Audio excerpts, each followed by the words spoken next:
There is a massive escalation in the Russia-Ukraine conflict. The Russian air defense system intercepted 2 Ukrainian unmanned aerial vehicles trying to target the Kremlin late last night, setting the dome, one of the domes over Kremlin. There you see a patch of fire on that dome. The Kremlin said 2 drones were used in the attack on the Russian President Vladimir Putin's residence within the Kremlin's walled citadel. Moscow has accused Ukraine of an assassination attempt.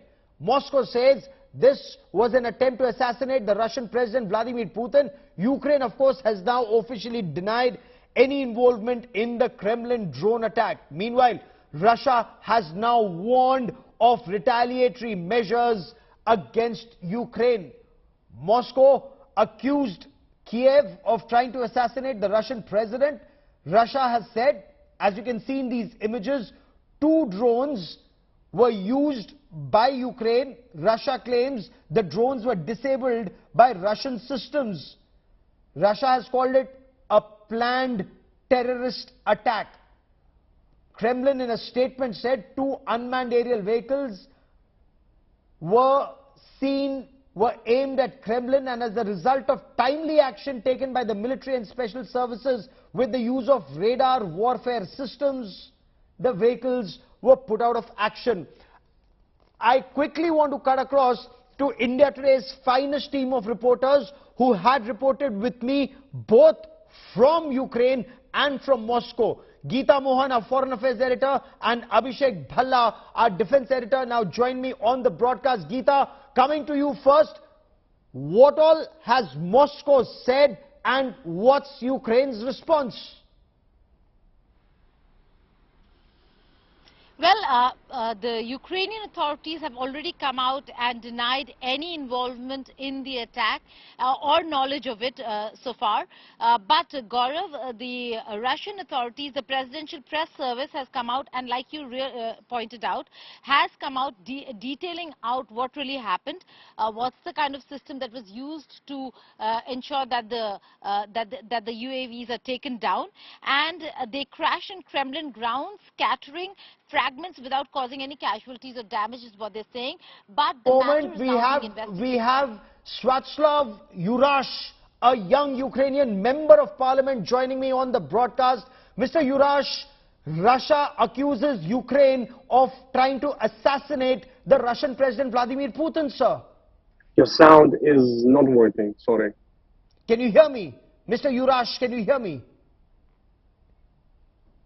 Okay, give me a moment as I try and reestablish that link with Sviatoslav Yurash. He's a young Ukrainian member of parliament and a very vocal one at that. But Geeta, as we try and reestablish that link, coming back to you, Geeta, Russia says fragments of the UAV have been taken, but has Russia offered any evidence, Geeta?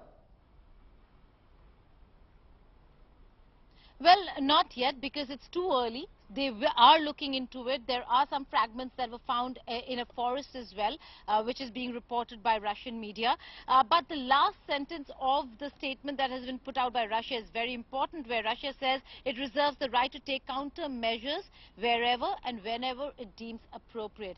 Gaurav, this is a very alarming situation. It could escalate to yet another situation where the Russian authorities could look at Kyiv yet again. You see, after the negotiations in Turkey and the negotiations between the two sides, there was withdrawal from Kyiv region, Kyiv Oblast. And now with this incident, although the Ukrainian authorities have already denied any involvement, but should Russia continue to believe and should they have evidence to prove that this was in fact Ukrainian, then the situation will become from bad to worse. Russia is going to take some very serious action, and would that mean going again into Kyiv region, Kyiv Oblast, is one of the biggest questions that is in many of the experts' minds who are actually looking and keenly watching the situation on the ground. Stay with me for a moment, Geeta. I also want to bring in Abhishek Bhalla for more on this. Abhishek, you're looking at these images very, very carefully, and as we scan through these images, there is some movement on one of the domes of Kremlin before there is a strike by this drone. What more can you tell us, Abhishek? Well, Gaurav, the visuals that have come in, they clearly show some kind of flying object, which obviously one could say classifies as a UAV or a drone.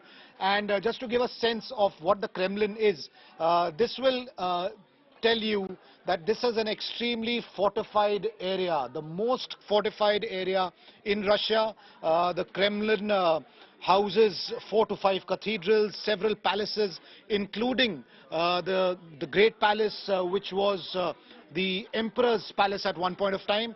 And this dome is perhaps which has been hit and is possibly part of that Emperor's Palace, which now houses the President's residence.